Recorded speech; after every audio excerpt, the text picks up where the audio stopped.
Morning, people. Afternoon, good evening, whatever it happens to be, wherever you're at. This is going to be a CodeX special report. Um, it's about 3 in the morning, 3:30 in the morning here. It's the 13th, Wednesday, and the the information that has just come public within like the last 24 to 48 hours.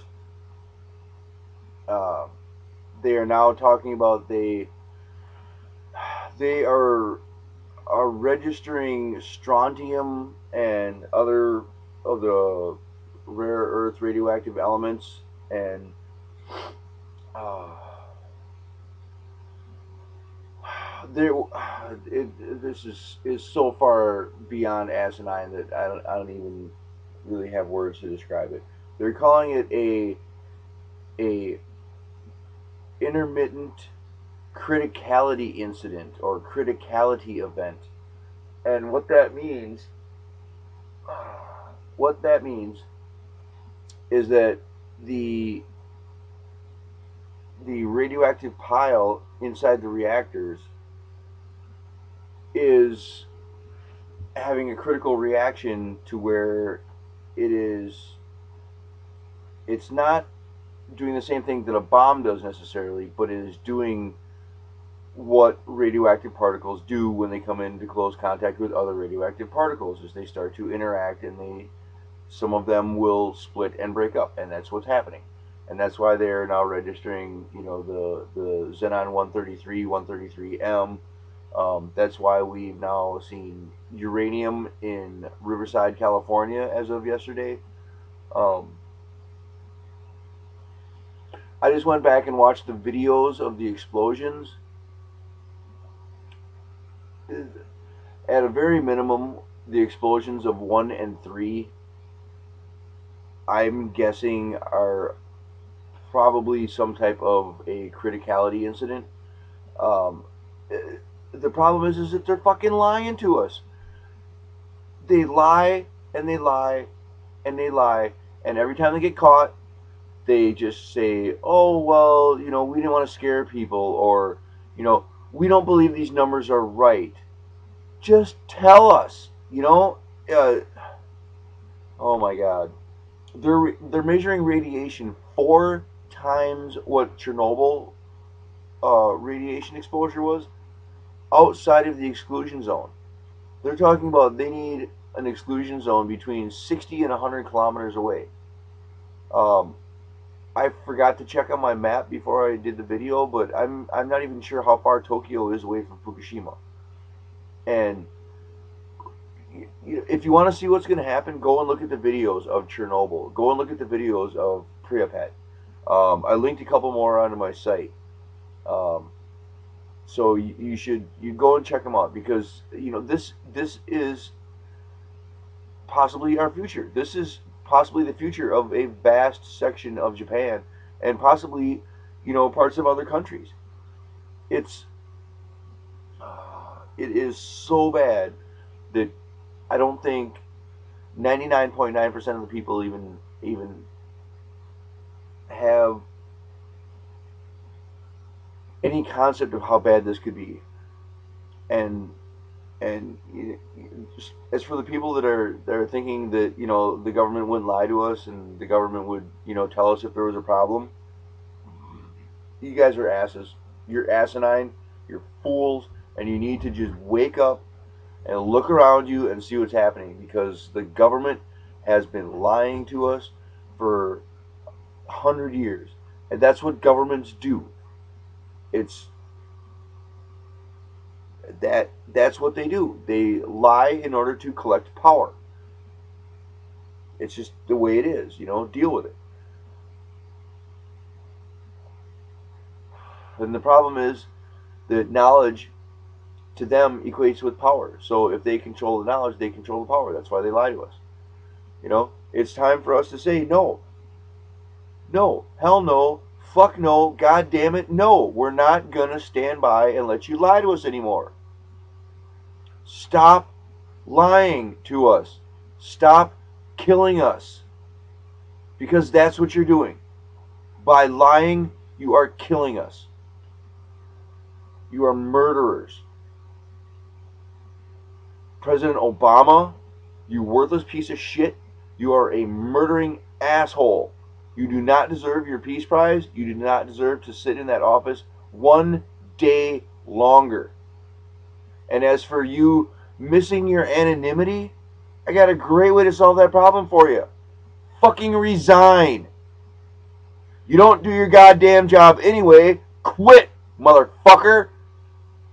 You're a worthless piece of shit, and you should have never been fucking elected. If any of you are offended by my swearing, please pardon me. I'm working on that. This guy just pisses me off so bloody bad. Oh.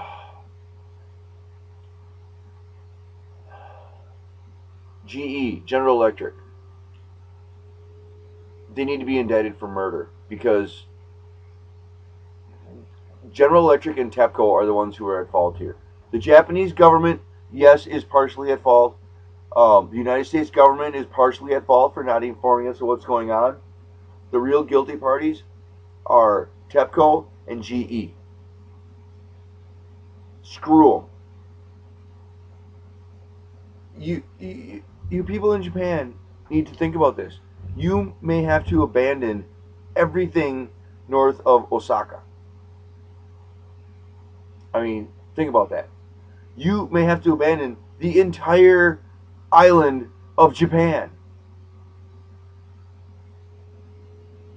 And, you know, I asked in my video, where are the liquidators? Where are, you know, go and watch the Chernobyl videos, and, you know, if it's the ones that go in and show it, you know, in the later years, you'll see the monument for those who saved the world. And, you know, in a way, yes, they did. They saved the world. And if you don't believe that, then you need to go and look at what actually happened at Chernobyl.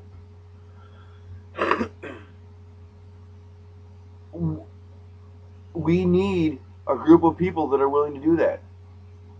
We need a group of people that are willing to say, all right, I'm going to go and do this because somebody has to do it, or there are going to be thousands and millions of people dead.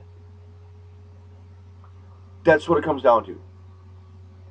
People either go out there and they fix this problem, and if it takes, you know, fuck, I live in a goddamn camper, and if somebody was willing to fly me over to Japan and give me a good radiation suit, a radiation protective gear, and to give me safe food while I was there, I would go over there and work, simply because it has to be done.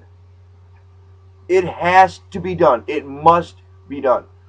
And like I said in one of my earlier videos, if it takes someone going out there for 5 minutes and throwing a couple pieces of radioactive material into a wheelbarrow, and having another person come out and loading, you know, another couple pieces in that wheelbarrow, and then having a third person come out and run the wheelbarrow over to, you know, whatever lead-lined barrel or whatever they're going to store it in. Whatever it takes, it must be done. And to you people in TEPCO, to the Japanese government, to, you know, GE, to anyone who has any ability to be involved in this, you need to go out there and start doing what has to be done. This must be taken care of. You know, the neutron beams that this thing is emitting, the radioactive particles, oh my god, all the spent fuel rods. I mean, just all of the spent fuel rods that were blown all over into the air, up to a mile away in some cases, is what I've heard. All of those need to be picked up. All of them. Every single little piece. I mean, you people don't realize how insane of a catastrophe this is. I mean, this may be our extinction event. You know, this may be what you know, fuck timeline 2. We might not even be able to continue in timeline 2. We might not even be able to continue at all. I mean, literally, there may be such a small remnant of humanity left on this planet after this catastrophe that we will simply not survive. We will not be genetically stable enough to continue our species.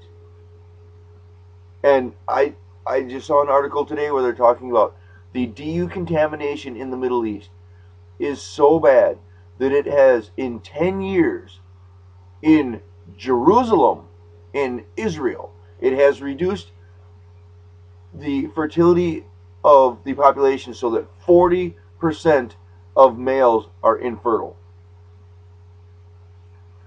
They're estimating that by 2030, the nation of Israel will cease to exist because it simply cannot procreate. They will not be able to have children. Agenda 21. It's Agenda 21, people. You need to understand this. You need to go and look at this information and find out for yourself. Because just listening to me or listening to someone else ranting and raving on fucking YouTube is not going to provide you the information that you need to survive. And that's what it's coming down to. It is going to be survival. It is going to be Coroglaive. It is going to be the right of the sword. It is going to be he who has the right and he who has the might has the ability to make the rules. And if you don't believe that, look at what happened in the Dark Ages. Look at what happened, during the LA riots. Look what happened during the Watts riots. Look at what happened throughout history. When civilization collapses, the strong survive and the weak are killed, or starved, or slaughtered, or raped, or tortured, burned, and whatever else the strong want to do. Where is the leader who is going to lead the people and show them the way of how to not destroy themselves? Who is that person who is going to show us to not rape and pillage and kill simply because there is no law to tell us that we can't? These are the things that you have to think about. This is why I have, for most of my life, on and off, practiced martial arts in one form or another. That is why I personally can shoot guns. I personally can, I'm not very good at it, but I can use a bow and arrow if I have to. That's why I can use a knife, a sword, a staff, a stick, whatever. If you do not have the ability to defend yourself, then you might as well just go and lock yourself in a room and die now. Because all you are going to do is be a burden to the people who love you and who will try to help you. And if that's harsh, I apologize, but honestly, that is what this world is coming to. On a final note, please go and check out InfoWars. Go listen to Alex Jones. Listen to the Jeff Rentz show. Check out Rentz.com. Alexander Higgins' blog. The Corbett Report out of Japan. There's so many different news. Drudge is kicking ass. Matt Drudge, you're the man. You guys, just the information is out there, and most of it you don't even have to dig very hard. You click on something, and fuck Google, but go to a search page and just search, and you'll get 100 or 1,000 or 10,000 or 100,000 hits. It's all over the place. The information is everywhere. And yes, it takes a little bit of time to go through it. But this is what you must do if you want to have any chance to survive what is coming. Peace. Fukushima 50, you guys are heroes. And last words are, where are the liquidators? Peace.